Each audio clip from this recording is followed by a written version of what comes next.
Hello students, आज की video में डिस्कस करेंगे क्वेश्चन आंसर्स।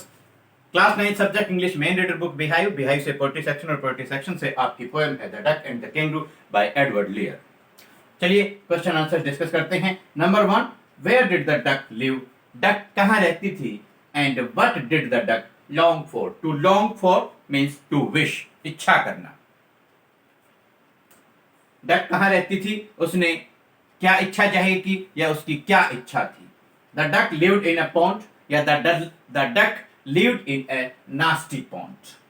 जो डक थी वो एक गंदे से तालाब में रहती थी। The duck longed to go out in the world beyond because she was bored of her life in that nasty pond। उस गंदे से तालाब में रहकर वो बोर हो गई थी, इसलिए उस तालाब से बाहर का जो संसार था या आप कहें बाहर के संसार का वो भ्रमण करना चाहती थी, बाहर के संसार की वो यात्रा करना चाहती थी। The duck lived in a nasty pond, the duck longed to go out in the world beyond because she was bored of her life in that nasty pond. Next question, what was the kangaroo's reflection? Kangaroo ने क्या सोच विचार किया? और what did the kangaroo say at last? अंततः kangaroo ने क्या कहा? The duck's feet were always wet and cold, so when the duck requested the kangaroo to give her a ride on his back, he feared that by doing so, he might suffer from rheumatiz। rheumatiz गठिया by की बीमारी होती है। देखिए, the duck's feet were always wet and cold। Duck के जो पैर थे हमेशा गीले और ठंडे रहते थे। So when the duck requested the kangaroo to give her a ride on his back, इसलिए जब डक ने कंगारू से यह प्रार्थना की कि आप अपनी बैक पर, अपनी पीठ पर मुझे बिठाकर सवारी करवाएं, तो he feared that, यानी कि जो कैंगरू था उसके मन में यह डर आया that by doing so he might suffer from rheumatiz, कि अगर उसने ठंडे और गीले पैरों वाली डक को अपनी पीठ पर बिठाकर राइड करवाई, सवारी करवाई, तो उसे खुद रूमेटीज नाम की बीमारी हो जाएगी, यानी कि रूमेटीज गठिया बाई की बीमारी उसे हो जाएगी।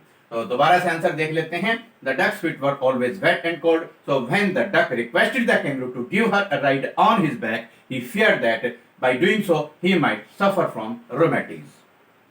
Question number 3, what preparations did the duck make for the ride?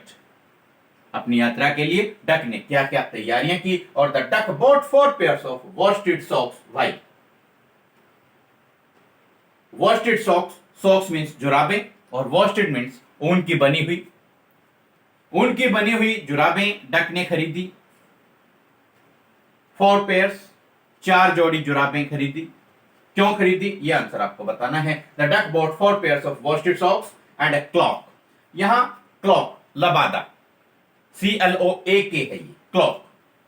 इसकी जगह आप ओवरकोट भी लिख सकते हैं। The duck bought 4 pairs of worsted socks and a clock. The duck also promised to smoke a cigar every day। Cigar है ज्यादातर cold countries में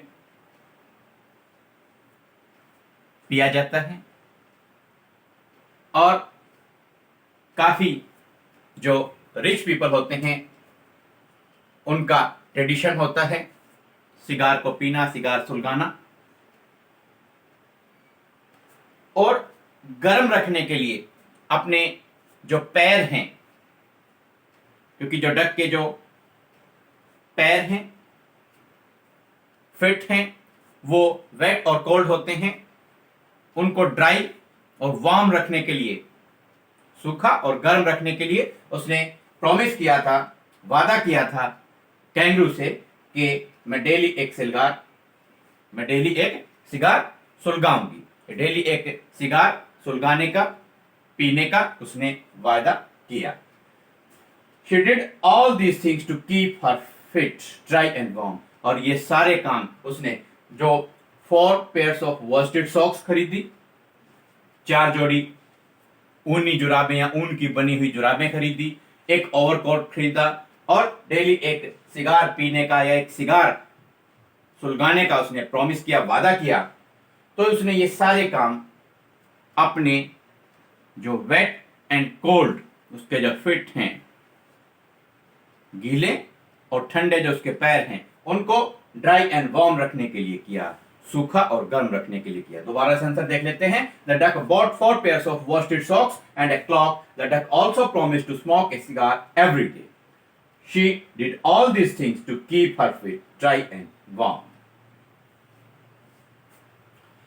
Students, the duck and the kangaroo, the duck and the kangaroo poem के question answers की volume number 1 है, और ये सारे के सारे क्वेश्चन आंसर्स रिटर्न फॉर्म में आपको आपकी अपनी वेबसाइट परीक्षासफलता.com पर मिल जाएंगे।